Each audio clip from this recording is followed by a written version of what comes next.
Yo guys, magandang araw. Maglalabas lang ako ng opinion ko dito at hinanaing sa post na to. Unang-una, maraming salamat sa nag-post dito sa YouTube. Maraming salamat. Kahit pa paano nagawa ng ganito. Ah, salamat.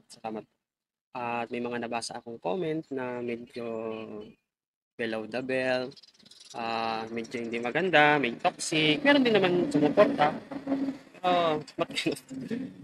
Hindi nawawala yung toxic sa earth. Yun na nga. Ah, pero kung titingnan nyo dito sa picture na to, dito sa cover na to, yung may takip sa mata, yan nakaitim, FYI lang po, hindi po ako yan. Maybe nakatalikod, and may hikaw ng ganito, ay kala nila ako. Hindi po ako yan. Ah, basta hindi, hindi po ako yan. Malayong malayo po yun sa akin.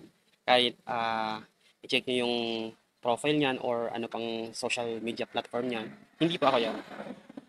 And then, yun na nga, ito po yung post nung ano, picture ko, nasa work pa ako niyan. And yung picture, screenshot nung post ko, yan po, yan. And then, may mga negative.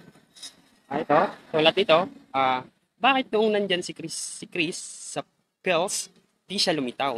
Ngayon na nasa USA si Chris, biglang lumitaw at gusto ang sponsor ni Chris o ng mga fans ni Chris para makapunta si Dodong sa USA para sa Operasyon Puno. Gusto lang ni Dodong ng sponsor para makalayas ng Pilipinas at magpunta ng USA. Dito, kung ang Dodong na tinutukoy is yung isang nasa picture na may takip sa mata na nakaitim, na may ganito.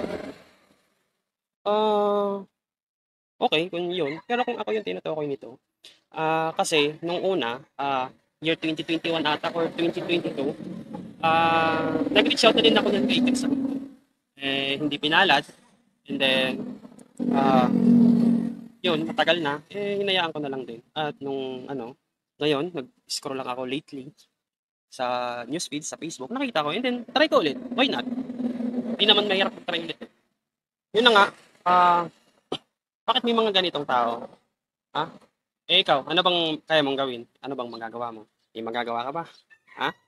Yun? Kung si yung Dodong, ito yung tinutukoy niya, hindi po ako yan. Hindi po ako yan. Ha? Malayong malayo.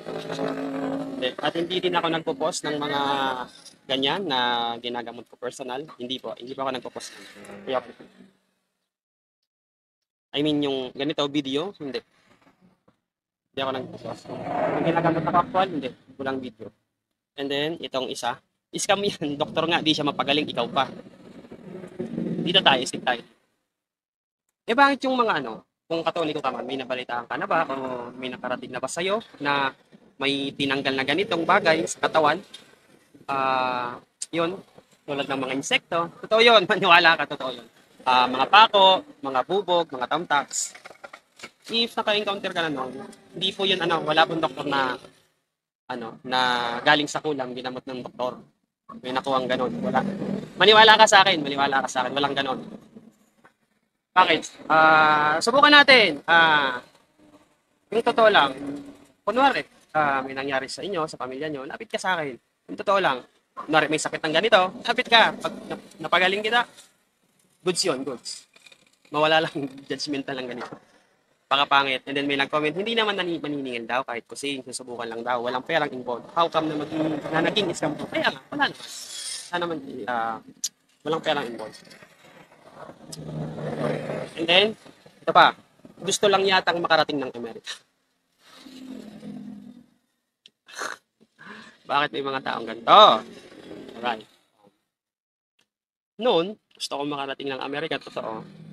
Pero, sa ganitong sitwasyon, hindi ko yan iniisip. Ang sama, ang lapit mo naman.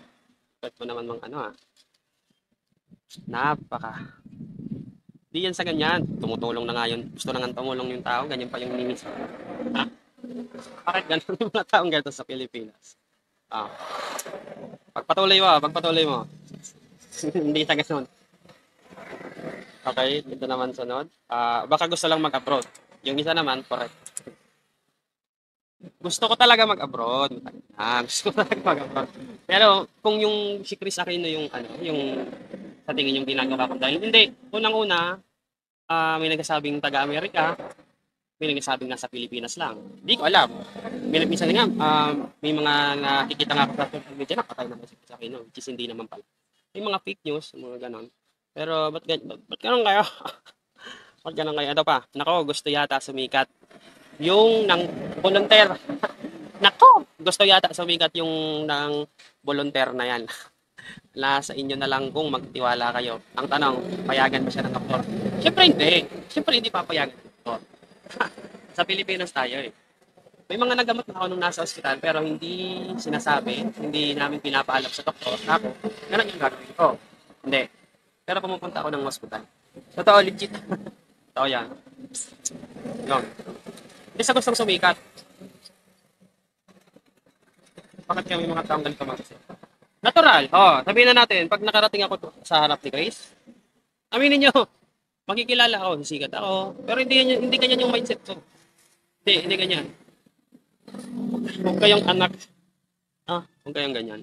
Bakit may mga taong ganyan? Susubukan lang naman, di ba? Susubukan lang naman. Wala naman mawawala. Sinabi ko, wala naman magagawa. Hindi po ako scammer. Pwede po kayong mag-background check. Ba't ko i-scamin? Laking tao niyan. Laking tao yung takinong yan. Huwag kayong mag-isip ng ganyan. Kung duda kayo, subukan nyo. Message kayo sa akin. Yung totoo lang, hindi yung magpapanggap na may sakit. Na ganito, yung ganito, may sakit sa bangko. Tropa ko, kapatid ko, may sakit. Hindi, yung totoo lang. Kasi malalaman ko lang din naman yan. Malalaman ko lang din naman yan. Kaya wag kayong pangit nun. Daming toxic. Nagmamagandang loob na. Pag-iisipan nyo pa ng ganyan. Napakapangit yun. Pilipino man ako. Pag ganun. Pero salamat din sa nag-post sa YouTube. Subukan nyo ako. Hindi yung puro kayo katoksikan. Ha? Samahan nyo. Magandang loob na yung tao, ganyan pa kayo. Tapos magko-comment kayo ng ganyan, mga dami account. Labas yung tapang nyo. Dapat yung hindi dami account gamit nyo. Wala na nga kayo. Ano bang may tutulong nyo? Wala. Mampuna lang na yung tutulong nyo. Mampuna. Yun lang. Peace yo. God bless. Salamat sa mga toxic na katulad mo. Sa may tiwala, thank you. God bless din. Salamat. Yun lang, nasabi ko. Bye-bye.